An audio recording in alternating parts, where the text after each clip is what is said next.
Okay, I do not want to be a bitch. That is the next episode on this. I am not assertive theme that is on the podcast for this month because we talked about it a little bit last week, but I want to dive just a little bit deeper this week because this, as I said on the last podcast last Monday, was a huge fear of mine. I was so afraid that people would perceive me as a bitch if I started to assert myself more in my life and in my friend groups, with my husband, like all of it. And I think it is so funny because something that society has taught us is that, like, when men assert themselves, which they do quite frankly all the time or most of the time, they're just looked at as being like a strong man. But when we as women really start to assert ourselves and to speak up and to say what we need and say what we want, we start to get looked at as a bitch. And so last week, I kind of had you really define what is a bitch to you?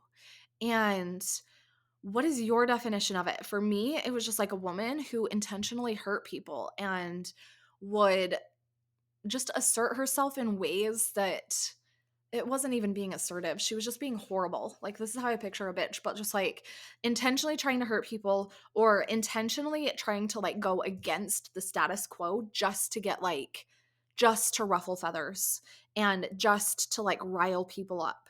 And she wasn't nice, right? So I think that a lot of times if we watch movies, this is kind of where society gets us, is we start to watch shows and movies of women who are villainized.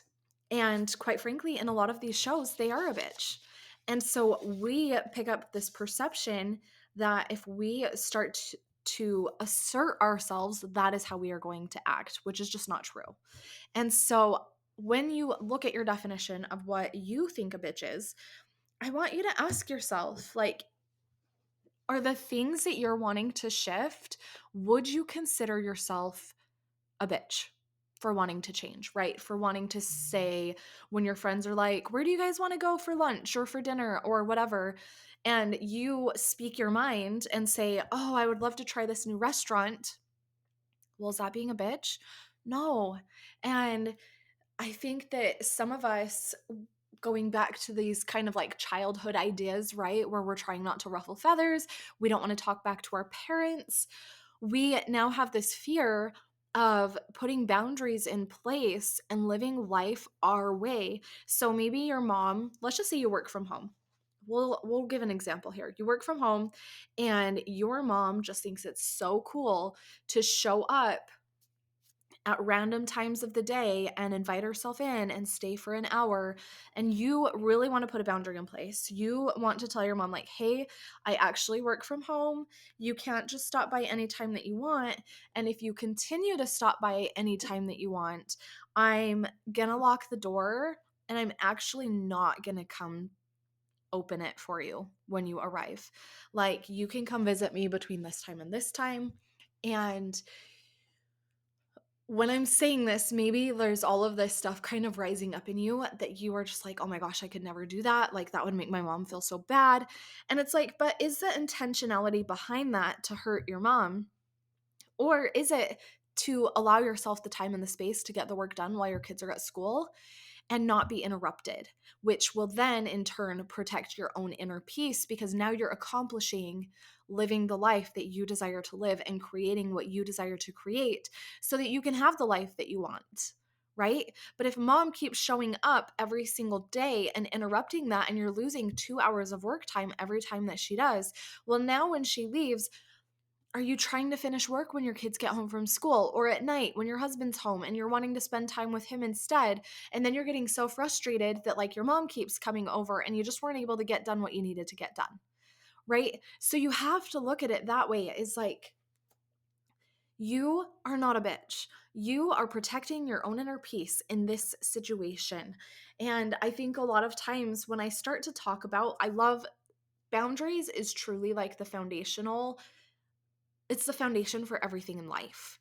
Like, if you don't have boundaries with yourself, with others, with your partner, with your kids, with your friends, with tech even, like your life is not yours. You are going to be ran by everything else. All of these external circumstances that pop up are going to run you, and you will not be running your life.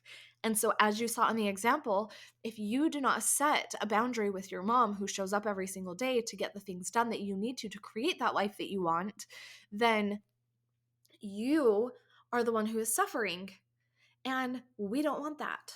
We don't want you to be the one suffering.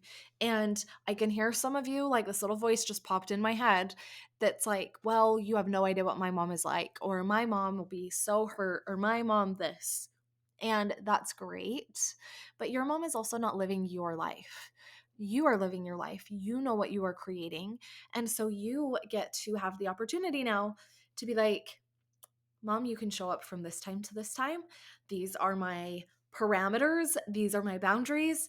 This is what I am available for.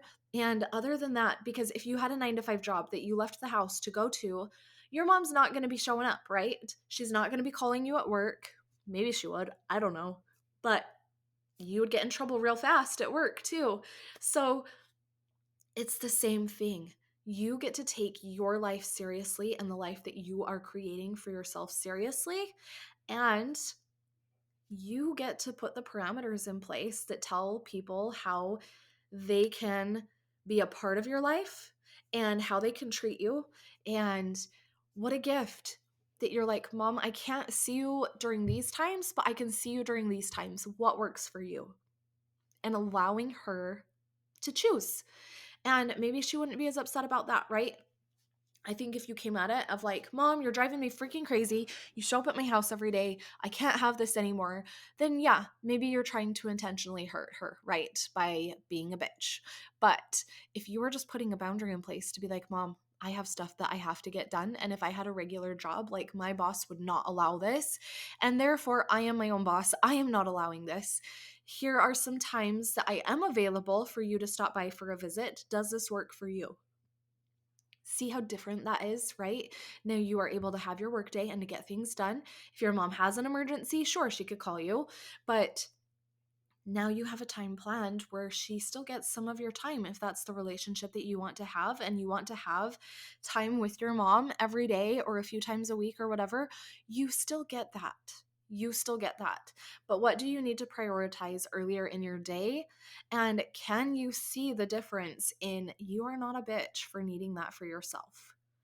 And so I just wanted to leave that here with you, because a lot of times I think that we just get so afraid of being perceived in a negative light that I also want to share just a little, I don't know, a little affirmation, a little new belief that you can hold on to. But it is like, I am in charge of my own life. I feel like I had a better one and it left my brain. So, um, oh, it's okay. This is it. It is okay for people to be wrong about me. It's okay. It's okay for people to be wrong about me, right? We're not going to keep everybody happy. Remember that little child version of you who was so worried about keeping everybody just happy so that, oh goodness, she didn't get in trouble and she had to be the good girl. Well, you don't have to do that anymore. It's not your job. And so you get to tell this little girl, like, it's okay. It is safe for people to be wrong about us. It's okay for people to be wrong about us. And we are still good humans. We are not a bitch. You are not a bitch. And you are an incredible person. And so you get to kind of like start to reparent yourself and just really let you know and let this little girl within you know that she is okay, and that you are now in control of your life, and that you are choosing how you spend your time, and you're not a bitch for that. And I will talk to you next time.